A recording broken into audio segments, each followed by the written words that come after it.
Ese kuki hari abantu urukundo rwabo rugenda rwiyongera uko iminsi igenda ishira, mu gihe abandi rutangira gukonja nyuma y'amezi make cyane?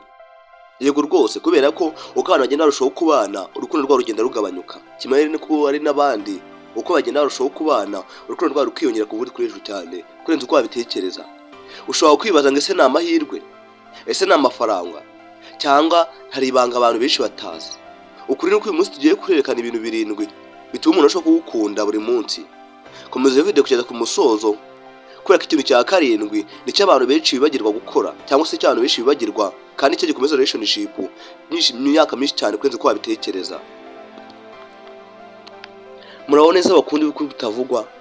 Niba ukunda ibiganiro byacu by'urukundo n'imibanire n'ubuzima, kanda subscribe ndetse ukane no kunzujya kunya kutazacikwa n'indi video izakurikiraho.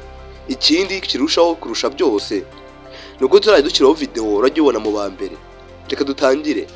Muri Bibiliya Abakorisayo 3:14 haranditse ngo ariko ikiruta byose mwambara urukundo kuko ari rwo rumunga abantu rukanabatunganya rwose. Nibyo koko nubikurikiza uzahirwa, gusa byaratunaniye. Uyu mungu twigisha ko urukundo nyarwo rwubaka abantu kandi rukanabahuza neza cyane kwenza uko babitekereza. Ikintu cya mbere cy'umwubaha, kuba umuntu ntago ari ukumwubahiriza imbere y'abandi gusa, ahubwo ni ukumwumvira, kutamubeshya ndetse no kumuha agaciro. Gusa mino bisi byahindutse cyane kwenza uko babitekereza, kubera ko abantu bishireho ibyabo. Ubu ngo kubaha umuntu no kumutesha agaciro, kumubeshya, kumusebya ndetse no kumwandagaza. Gusa ibyo si byo namba, kubera ko nabikora bizatera kubona yuko bibeshya. Ariko iyo umuntu yumva yubashywe, urukundo rwakura kwenza uko babitekereza, kubera ko ikintu kibayeho neza kirakura. Kugira ngo ikintu gikore kibeho neza niko cyajya gifite ubuzima bwiza, nuko ngo kibayeho neza mu mahoro, mu mutuzo, cyashye kigomba gukura. Gusa byaratunaniye. Naho 2, kuvugisha ukuri. Kubeshya bishobora gutanga amahoro igihe gito cyane y'umwanya w'umunsi umwe, ariko kubaha cyangwa kuvugisha ukuri byubaka icyizere cy'imyaka myinshi cyane kwenza uko babitekereza. Niba wakoze ikosa rikomeye cyane cyane riremereye, risobanure kuko ubibwira arabyumva. Ibyo bituma mugenzi wawe ashobora kukwizera ndetse no gusobanukirwa ibyo ukora. Gusa muri iki gihe byatunaniye. Ariko icyiza, vugisha ukuri. Nubwo twisanze ahantu aho umuntu abeshya akubaka ibyo biramuha amahoro, nyamara bamuvumbura bikamwangiza ubuzima bwe bwose. Muri iki gihe cyangwa muri isi dutuye, ufite gukora ikintu gito cyane kikageza ubuzima bwawe bwose kwenza uko babitekereza. Kimwe nk'uko ari gukora ikintu cyiza cyane ukubaka ubuzima bwawe bw'ahazaza bwose ukazagenda uva kuri iyi si. Naho 3, gutega amatwi. Abantu benshi bumva kugira ngo basubize, ariko muri bake muri bo bumva kugira ngo basobanukirwe. Ni ukuvuga ngo iyo uteze amatwi umukunzi wawe, aba yumva afite agaciro kwenza uko babitekereza. Gusa abenshi byatunaniye. Ni ukuvuga ngo muri iki gihe nibwo twisanze ahantu aho umuntu yumva yavuga rikijyana, ariko we wagira icyo umubwira niryijyane. Ni ukuvuga ngo muri iki gihe abantu benshi bakunda kumvwa kurusha uko bakumva, ariko biba byiza wakumva aho kumvwa, kubera ko nibyo byiza kurusha ibindi byose. Gusa abenshi byatunaniye. Ni ukuvuga ngo abantu benshi bashaka ishema kuri bo, bashaka agaciro batakoreye. Ni ukuvuga ngo bashaka kugira ngo bubahwe kandi bo batubaha. Naho 4, mushimire mu tuntu duto duto. Ntutegeze ibintu bikomeye cyane, kubera ko mushimira uko yagufashije, mushimire utumwa yakwandikiye. Ndabizi ngo arabese bavuga ati ibyo nibisanzwe, ntajya gushima birimo. Gusa birimo byinshi cyane kwenza uko babitekereza, kubera ko ngo habwirwa benshi akumva bene ryo. Mushimira uryo yakwandikiye, uryo yakwitayeho, kubera ko gushimira bituma urukundo rukura kwenza uko babitekereza. Gusa abenshi byatunaniye, n'ababizi barabyirengagiza.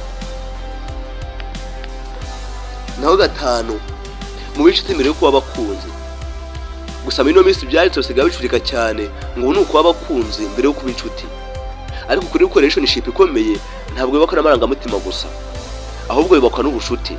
Uwo mushuti mvuga muganira, museka ndetse munafatanya, kubera ko ubushuti bwo butuma urukundo rukura cyangwa se ruramba. Ariko muri iki gihe ngo urukundo nirwo rutuma ubushuti buramba, ariko kuri nuko ubushuti ari fondasiyo y'urukundo kwenza uko babitekereza. Gusa akenshi turabyirengagiza cyangwa se birirengagizwa. Naho 6, mushyigikira igihe ibintu bigoye. Biroroshye gukunda umuntu igihe ibintu byose bimeze neza, kubera ko ibyo nta utabikora, buri wese yabishobora. Ariko urukundo nyakuri rukagarira mu bibazo cyangwa rukagarira igihe ibintu bigoye. Ukuri jya uba hafi ye, umutere imbaraga, umwereke ko atari wenyine. Gusa muri iki gihe bizagutunga n'umuntu ugeze mu bibazo umuntu akagutaburira akirukanka, kubera ko ibyo nibyo twisanzemo. Muri iki gihe bisa nkaho ugeze nk'ari imbuto y'amasaka cyangwa ibigori. Nubona umuntu wagutaye mu bibazo ntibizagutungure, uzamenye ko ari ibisanzwe. Naho 7, mukundisha ibikorwa bitari amagambo gusa, kubera ko iki cyo gikomeye cyane kurusha ibindi byose, kurusha uko wabitekereza. Amagambo ni meza, ariko ibikorwa birusha amagambo imbaraga ndetse n'ubushobozi. Ukuri jya usohoza ibyo wasezeranye, kandi ikindi jya uba wavuze ko uzaba we. Yego rwose, iyo ibikorwa bihuye n'amagambo, urukundo rurushaho gukomera umunsi ku wundi, ndetse rukurushaho no kuramba. Gusa abenshi byatunaniye. Ukuri kw'ingenzi, niba ushaka ko umuntu akomeza kugukunda, ni uko yageze guhindura uwo uri we. Ahubwo jya wubaha umuntu ukorana no kwizera, kubana ndetse no gukunda by'ukuri, kubera ko urukundo ntiruturuka ku mpano nyinshi, ahubwo ruturuka ku myitwarire myiza buri munsi, cyangwa se ku myitwarire myiza igenda ikorwa buri munsi. Ukuri niba warize cyangwa niba wigeze kumva ikintu kimwe muri iyi video, cyangwa kuyishyira mu gikorwa guhera uyu munsi. Gusa ubu ndabizi abenshi babyumvise bari kumva amatangazo. Ntutegereze ko mugenzi wawe ari ubanza guhinduka. Oya, tangirira kuri wowe. Akenshi impinduka ntoya nizo zerekana ko uwo muntu ahindutse, cyangwa se akenshi impinduka ntoya nizo zikozwe buri munsi zubaka relationship. Ni ikihe muri ibi ngibi bintu ubona cyafasha relationship kuramba cyangwa se kumara imyaka myinshi? Tukandikira hasi muri comment twiganire turushaho kunoza umubano ndetse no kuwukuza. Niba wishimiye video, kanda like, subscribe kuri Kutavuga, kugira ngo udakomeza gucikwa na video zizakurikiraho. Mwese ko muri video zizakurikiraho tuzavuga ibimenyetso bintu by'uko uwo muntu atagiye gukunda nk'uko yahoze gukunda mbere, kubera ko hari ibimenyetso abantu benshi birengagiza kugeza ubwo relationship isenyutse burundu ikagera hasi. Cyo nari gushishikariza ntuzacikwe na video itaha. Murakoze cyane, Imana barinde. Nk'ibisanzwe ni Prince Umuragwa.